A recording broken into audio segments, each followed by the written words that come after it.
Hola, muy buenas noches, bienvenidos al programa Cine en Blanco y Negro, que en unos minutos les va a ofrecer la película Mi mujer favorita, que es una producción de la RKO del año 1940 y dirigida por Garson Kanin. Lo primero que habría que decir es que es una película de Leo McCarey sin Leo McCarey. El asunto es que era una película que él iba a haber dirigido, de hecho es el coautor del argumento y el productor, pero tuvo un hoy ya famoso accidente de automóvil, de carretera, que le impidió estar dentro de la película, con lo cual no es responsable ni para lo bueno ni para lo malo. Pero sí hay algo del mundo de la pareja que siempre ha tenido Leo McCarey como una de sus grandes habilidades, por así decirlo, desde Tú y yo hasta las películas que hizo con los hermanos Marx. Eso no quiere decir que Garson Kanin no sea un hombre de enorme talento, pero curiosamente yo creo, habría que mirar detenidamente, el único caso que ha pasado de ser director a ser escritor, cuando, como todos ustedes saben, lo que sueñan la mayoría de los guionistas y escritores de Hollywood y de todas partes es pasar a dirigir. Bueno, él hizo todo lo contrario, se sintió mucho más cómodo sin el ajetreo del plató, sin los problemas de la dirección, y se dedicó fundamentalmente a encerrarse en su cuarto con su máquina de escribir y teclear uno tras otro guiones y obras de teatro maravillosas como Nacida ayer, que es uno de los éxitos más grandes que ha tenido Broadway en toda su historia, o La costilla de Adán, que escribió con su compañera y mujer, la actriz Ruth Gordon, bueno, y tantas películas como hizo. Eso no quiere decir, insisto, en que no era un hombre muy elegante, con una puesta en escena exquisita y que seguía de cerca a esos grandes maestros que él admiraba. Pero hay que decir que no tenía el sentido del humor tan afilado como lo tenía Leo McCarey y tampoco la firmeza de las mujeres de Howard Hawks. Aún así, esta es una película que en su tiempo fue una gran avanzada y que se entendía más por lo que no se decía, el famoso subtexto, que por lo que se decía. 7 años en una isla con un señor que los 6 primeros meses ha partido una pierna, deja que pensar bastante para el marido. Es una película muy atrevida para la época, insisto, y que vista hoy causa, por supuesto, ingenuidad, pero también el valor de enfrentarse con una historia de ese tipo. Y luego está Cary Grant, naturalmente, Irene Dunne, una de las actrices favoritas de McCarey, un Randall Scott que empezaba y del que luego se dijo que había tenido una historia precisamente de amor con Cary Grant, porque vivían juntos durante muchos años. Pero bueno, aquí está mi amigo David Gistau. Muy buenas noches. ¿Qué tal? Don David. Y dime algo de Mi mujer favorita antes de que lo veamos. Bueno, esta película es muy recomendable, primero por Cary Grant, que es el Cary Grant pletórico, comediante pletórico, que a mí me ha recordado mucho al de Arsénico por compasión, al que luego hará con Katharine Hepburn La ciudad de mi niña, al de Historias de Filadelfia, que por eso mismo, por hacer esa asociación de ideas, yo me he pasado buena parte de la película añorando a Katharine Hepburn, pero bueno, eso es un problema mío, no de la película. Y la película es una comedia, como esta que acabo de mencionar, y a mí me ha gustado, pero he necesitado vencer 2 problemas. El primero es que el argumento me puso en una disposición dramática. Es decir, la mujer que vuelve y le han robado la vida, que solo la reconoce el perro como a Ulises, y que se encuentra con su casa y su familia, que han entrado en la órbita de otra mujer, me puso en disposición dramática. Y hay un giro, que además es un giro gestual de Cary Grant en el hotel donde se juntan por primera vez los 3, que hace que esta película se descarrile, las posibilidades dramáticas se descarrilen hacia la comedia. Y a partir de ese momento yo necesité adaptarme después de ese giro. Y una vez que lo acepté, que a pesar del dramatismo del argumento, habíamos entrado en el código de la comedia, lo acepté y lo disfruté. Y luego tuve que desafiar otro segundo problema, o vencer otro segundo problema, que es que el argumento me pareció que se agotaba antes de salir del hotel donde había ido el pobre Cary Grant a pasar su segunda luna de miel. Y para poder prolongarlo ha habido recursos más o menos afortunados. El recurso más afortunado ha sido la introducción de Randolph Scott, el Adán de la isla virginal. Pero hay otros que no lo son tanto. Por ejemplo, el que se haga pasar por una tía del sur fingiendo aunque a lo mejor estoy adelantando cosas de la película. Pero yo he tenido la sensación por momentos de que el argumento había que darle una segunda vida con recursos que no siempre eran tan acertados. Al final la película es una delicia por los diálogos, que tiene frases geniales que supongo que comentaremos luego en el coloquio, por cierto ambiente rápido, de un ritmo muy rápido, y por algunas secuencias memorables. Pero sobre todo la película me gusta en cuanto a que me recuerda a otras de la época y del mismo género que me parecen más acertadas, siendo esta buena. Muy bien. ¿Y tú? Muy buenas, don Pío Cabanillas. ¿Qué tal? Muy buenas. ¿Problemas has tenido alguno? Él ha tenido solo dos. ¿Algún problema viendo la película? No, yo el primero es un agradecimiento a ti, porque... Tres, porque se me No, fue la no, luz. es que esto lo tengo que decir, porque me han tocado sucesivamente un asesinato con cadena perpetua, una película de problemas de alcoholismo y una película de enfermedades terminales. Y por fin una comedia. Ya era hora. Ya era hora. Con lo cual estoy encantado, no tengo ningún problema, ¿no? Y además una comedia que yo creo que es importante en los tiempos que vivimos, porque este es un género que se llama en inglés el screwball comedy, que era muy propio de finales de los 30 y de los años 40. Por cierto, screwball, que es la bola loca. Screwball tiene dos significados. Uno, el screwball es una manera de tirar por el pitcher en béisbol, que es básicamente con efecto, zigzagueante. Y luego la segunda razón que se utiliza muchas veces es screw, es tornillo. Entonces eso se llevaba a definir unas comedias como comedias a las que le falta un tornillo, comedias locas, comedias desternillantes. Y ahí es donde dar. ¿Y por qué en esa época? Porque claro, se salía de la Gran Depresión y hacía falta y se fomentaba un cine precisamente para alegrar, para dotar de optimismo, pues para que la gente se fuera de los problemas del día a día, ¿no? Es que yo te lo digo porque cuando se emplea el término a veces en España es una comedia loca, normalmente son las más cuerdas que se han hecho, las locas, son esa además, historia de Filadelfia, son perfectas. Además, fíjate, todas tenían, era un género estudiado, es decir, tenían todas sus características. Normalmente siempre había alguien de la alta sociedad que era rebelde, que era distinto. Piensa en La fiera de mi niña, por ejemplo, en Katharine Hepburn, ¿no?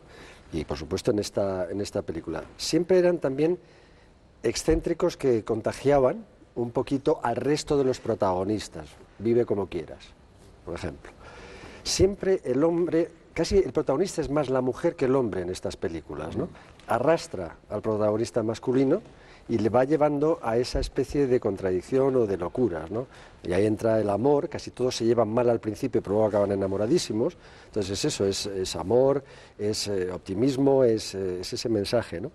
Y luego un ritmo completamente trepidante, ¿no? Que es la idea de alegrar, ¿no? Y ese es el screwball comedy, ¿no? Que es probablemente el momento, desde el punto de vista de la comedia, yo creo más importante del cine de toda la historia, ¿no? Y la otra cosa, hombre, tú lo has apuntado un poco, las parejas en el cine. Aquí está una de las grandes parejas. Tampoco es que hicieran tantas películas juntos, me parece que hicieron solo tres, que eran La pícara puritana, que era Serenata nostálgica y era esta misma, ¿no? Pero Irene Dune, yo lo digo en castellano porque siempre mis abuelos se cantaba Irene Dune, ¿no? Se me ha quedado siempre lo de Irene Dune. Y Cary Grant. A mí personalmente creo que Irene Dune en este caso se come un poco a Cary Grant, ¿no? Pero Irene Dune y Cary Grant y Katharine Hepburn, como decíamos antes, hay una serie de parejas aquí en la historia de esta época del cine que son absolutamente deliciosas, ¿no? Y por último, una anécdota muy curiosa.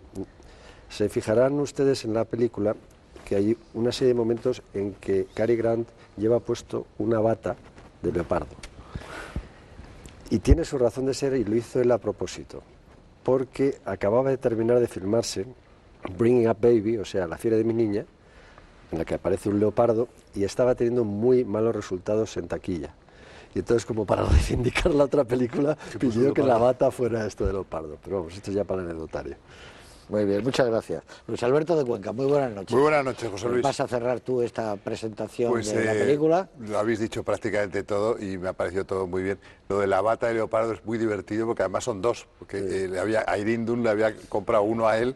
No, perdona, Gail, ¿cómo se llamaba la otra? La segunda mujer que la pobre, Gail Patrick, se había comprado una para ella y otra para el marido. Sí, ¿no? de miel. Y entonces cuando ya no sabe cómo calmarla, lo veremos ahora dentro de un rato, se pone la bata. Es genial lo de la alusión a Bringing Up Baby.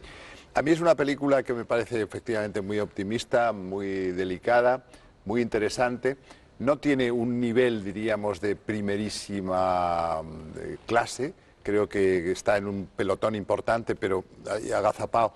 No es como si fuera del propio Leo McCarey. Yo creo que le falta a Garson Kanin el punto de genio. Tiene talento, pero quizá no genio.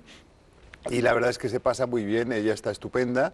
Cary Grant también está en un momento fantástico. Randolph Scott, los secundarios, que luego hablaremos de ellos, son bárbaros. No quiero destripar ahora cuáles, porque vamos enseguida, en cuanto aparezca la película... Estamos deseando verla y escena, comentarla. Digamos, digamos, por ejemplo, que el zapatero, para que la gente se fije. El zapatero pues, lo hay. Y que además quiere hacerlo pasar por el Tarzán de la selva, de la isla, ¿no? De modo que yo creo que lo vamos a pasar muy bien. Es una película en la estela, como ha dicho muy bien Pío, de La pícara puritana, que es prácticamente un remake de La pícara puritana, porque pasa lo mismo. En La pícara puritana también hay un matrimonio, que primero se... Y un perro. Y un perro, Asta, precisamente es el famoso Asta, que hizo las películas con Dick Powell y con Myrna Loy, ¿no? Bueno, total, que lo van a pasar muy bien ustedes con esta película porque es muy divertida y yo creo que sería bueno después, cuando pase un tiempo, poner también La pícara puritana para hacer comparaciones. Muy bien, pues queda prometida La pícara puritana. A mí a Irene Dunne, como ha dicho Luis Alberto, Irene Dune, que le hemos dicho toda la vida, siempre ha sido una de mis actrices preferidas, quizá por el primer Tú y yo cuando la vi me dejó impresionado, porque es muy guapa y tiene algo, a lo mejor... Tiene carisma cómico, sí, pero y tiene algo de lagarbo a veces. Tiene algo de lagarbo, pero menos sombrío.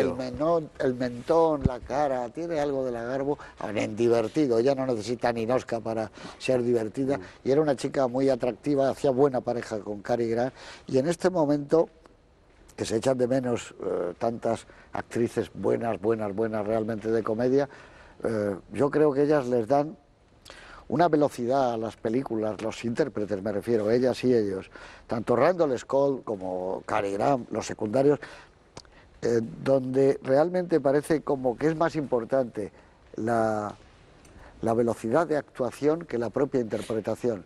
Son como actores que no están pensando en el método llegó después, son muy naturales todos, eso es lo que tiene Cary Grant, son la comedia en sí mismo, en su manera de hablar, de moverse, de tomar una copa, de abrir la puerta de un coche, de cerrarla.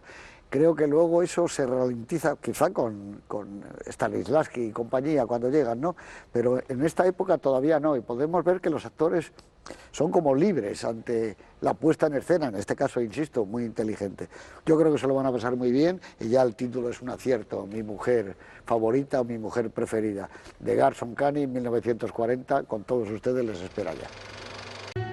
Aquí estamos de vuelta de unos estupendos decorados hechos en la RKO, de Paul Claes y compañía, fabricaban además con una verosimilitud enorme, ese hotel, por cierto, está muy bien hecho. La película es del año 40, como decía al principio, y últimamente hemos pasado 6 películas de los años 40, que es el año del final prácticamente de la Guerra Española, hemos hablado mucho de ellos, digamos solo que también lo hemos citado, que en homenaje a ti, que te gusta tanto casi como a mí, Hemingway, sí, que publica su novela sobre la Guerra Civil Española, ¿Por quién doblan las campanas? Están doblando por ti, eso es lo que decían. Así que hemos hablado muchas veces del 40 y vamos a pasar directamente a la película. Yo decía lo de ingenuo porque son matrimonios donde no se desnuda nunca ve desnuda a la mujer, es una cosa tremenda, ¿no? Y una vez, hace ya tiempo, le comentaba yo a Luis Alberto que si esta película se hubiera hecho hoy, él se hubiera acostado con las dos, pero la misma noche. Él hubiera ido de alcoba a alcoba, pero porque se hubiera acostado con ella. Pero yo creo que el hecho de que no se desnuden y que no haya sexo explícito también era, ayuda a algo que es muy importante. A que no pesen demasiados sentimientos de celos y rencor. De culpa. Es decir, sí. si hubiéramos visto a Randolph Scott acostarse en la isla con una escena de sexo explícito con la mujer de otro, el personaje nos habría caído peor y habríamos comprendido menos que no fuera un drama para Cary Grant. Pero lo que parece que en la película, yo creo que queda bastante claro, lo ha dicho antes José, que es evidente que 7 años es imposible estar en una isla desierta con Irene Dunne sin que haya una intimidad entre ambos. Sí, mejor que lo de Tom Hanks con el coco, ¿verdad? Pero en cambio queda también bastante explícito en la película que no hay sexo con la segunda mujer. Por lo menos en esas noches de boda. No, ni ha habido antes tampoco. Ni ha habido antes tampoco porque la época tampoco lo daba antes del matrimonio. ¿Tú crees? ¿Tú entonces, has eso? Sí, hombre, yo creo que en esta película queda claro que él no ha tenido relación con, para mí queda claro, con la que se casa. No, pero si no conoce a nadie, no, prácticamente es una... No, él no se ha comido una rosca en los 7 años de esto y se va a casar con esta y sigue sin comérsela. Lo que ocurre es que eso es un mensaje en el fondo como feminista, porque es la señora la que se lleva el gato al agua, porque ella estaba en la isla y que va a hacer? Pues estar con el cachas, etcétera, y luego vuelve con la persona a la que quiere, con sus hijos, con su marido, de quien está enamorado, pero no pasa nada. No, es sí. muy moderno ese mensaje. Claro, pero si el problema de la película vista hoy es que dices, era muy audaz para su época alguien que decía, ¿y si